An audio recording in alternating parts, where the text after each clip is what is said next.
A Week 17 edition of Take Two as Vic and I, Jonathan Acosta, preview the Bills matchup against the New England Patriots. Vic, just 2 weeks left in the regular season, and both of them come against AFC East divisional foes. But before the Bills can get to a big game against the Dolphins in Miami next week, they have to take care of business against the Patriots this week in Orchard Park, and that's something that the Bills couldn't do the first time these two teams met in Foxborough. The thing with the Bills is we always are wondering why they consistently play down to the level of the opponent. They did that most recently against the Chargers. They certainly did it earlier in the year against the Patriots. So it's hard to trust that they will live up to their billing as a heavy favorite. But no matter what they do in this game, winning is all that matters. The focus has to be on this one because they are in pretty much a win-or-go-home mode. Last week, you mentioned against the Chargers, the Bills played against a backup quarterback in Easton Stick.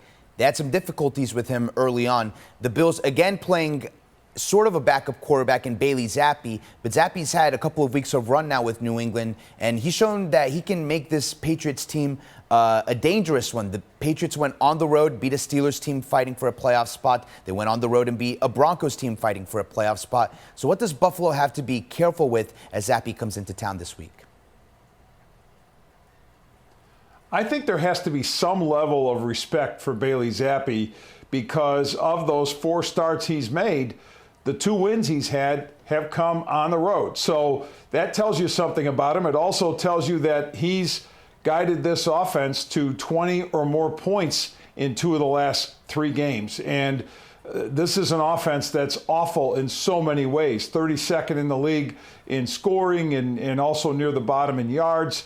Beat up offensive line, terrible receiving core. But Bailey Zappi, in his own way, is a gamer, is a competitor. And I think the Bills have to be very cautious to not let this guy get the better of them. The Bills are getting healthier on defense, so that, from a timing standpoint, should help them prevent any kind of letdown, I think, defensively against this Pats team.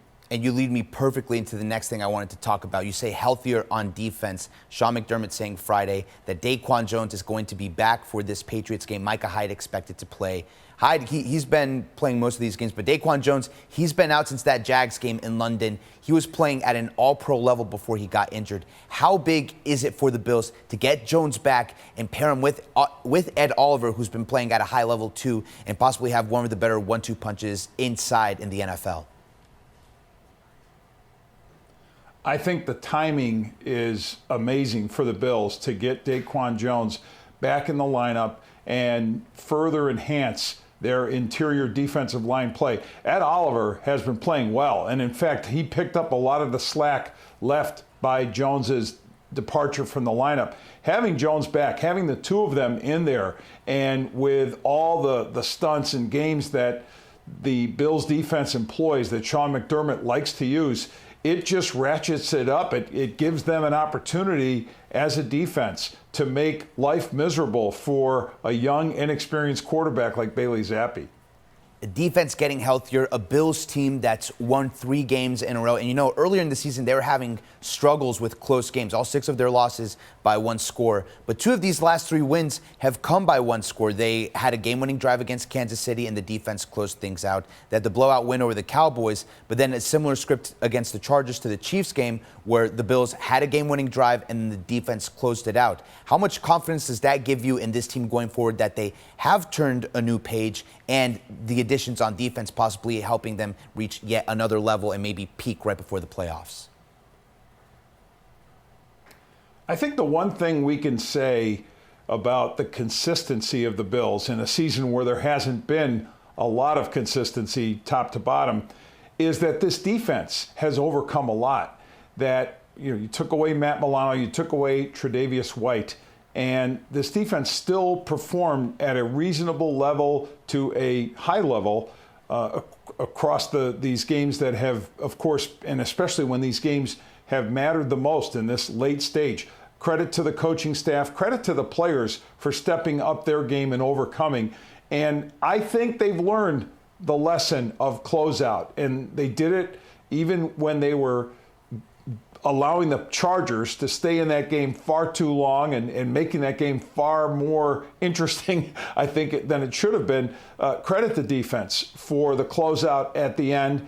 And I think when you look at where they are as a team and their understanding of what's at stake, this is what has had to change. The offense made its change, and the biggest one being Joe Brady obviously calling the plays, Josh Allen finding himself again after that malaise of about a half dozen games and really playing much more like the Josh Allen game in and game out. But that isn't enough to win games because we've seen the offense do its job in terms of turning over leads to the defense in those final couple of minutes and the defense not following through. I think the message of you got to close it out defensively has gotten through, and I think this defense is prepared to do that at a crucial time. These games and I think into the postseason, which I think they'll get. Let's look on the flip side now, the offense. Josh Allen, like you mentioned, he's been playing back to an MVP level. In fact, he enters this week with the 5th best MVP odds in the NFL. 2 more weeks to really pad those stats and really make a big case. He has an opportunity to do that against New England. How do you evaluate Josh's play, especially since the Bills turned the page over to offensive coordinator Joe Brady? And do you think he has a realistic chance at the MVP? And if so, what does he need to do these last 2 weeks?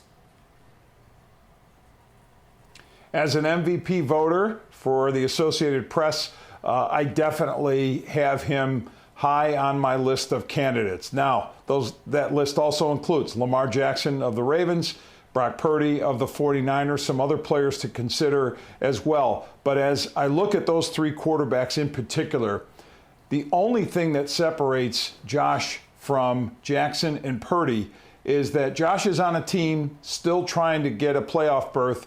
The other 2 quarterbacks are on teams, in the case of Jackson, on the verge of winning a division, and Purdy, they've wrapped up their division title with San Francisco in the West. But look at Allen's numbers. The 40 combined passing, running touchdowns, that screams MVP. And even with the 15 interceptions, he has played at a high enough level, and especially I think these last 5 games where you've seen consistently the Josh Allen that we've expected to see for most of the games this year. And when you take Josh Allen away from the Bills, it's pretty unthinkable what the result would be. Now, you could say Lamar Jackson means that much to the Ravens. Purdy means a lot to his team, but I would still argue that at the moment, and if we see where it goes from here, Allen means more to his team, or certainly every bit as much as those other quarterbacks do to their team. What will put it over the top for Josh is if the Bills can win the AFC East. And you think about that scenario, that would mean a win this week against New England, a win next week against Miami. And, that Bills-Dolphins game, you hate to look forward to next week, but if that's for the division, that's going to be the biggest game of the week. And if the Bills win that game, all of these voters will have seen that game as one of the last things in their mind before they cast their vote. You'd have to think that would be an influencing factor in Allen maybe becoming one of the favorites for MVP. I think there's a lot of truth to that. And by the way, we can look ahead. We're allowed to. It's the players and the coaches who do that one game at a time nonsense. We focus on the bigger picture. But in all seriousness, you're absolutely right, Jonathan, that if that last game is for the division championship and the stage is set, and the likelihood that it becomes the national game, the Sunday night game on NBC and right here on Channel 2, I think the voting group looking for whatever nudge is necessary. If it's that close, what are the lines of separation? You saw that Baltimore-San Francisco game, and the conversation shifted dramatically in favor of Lamar Jackson after the performance he gave in that game, but especially because in the head-to-head, the Ravens won, and won convincingly against the 49ers. Well, the Dolphins are another team that's in this upper echelon of the league. And if the Bills can go down there with that much on the line and win it on the road.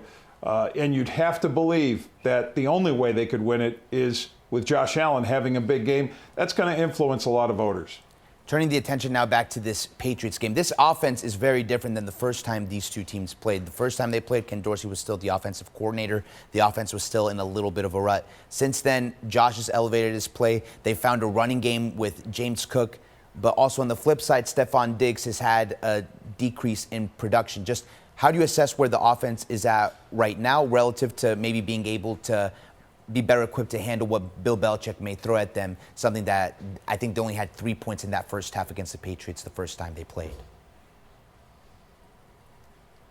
I think it's hard for people to look at the way this offense has played and assume everything's okay when they don't see Stephon Diggs as the major factor he normally is, when you don't see the yards, the receptions piling up for him. But this offense has changed in its fundamental structure.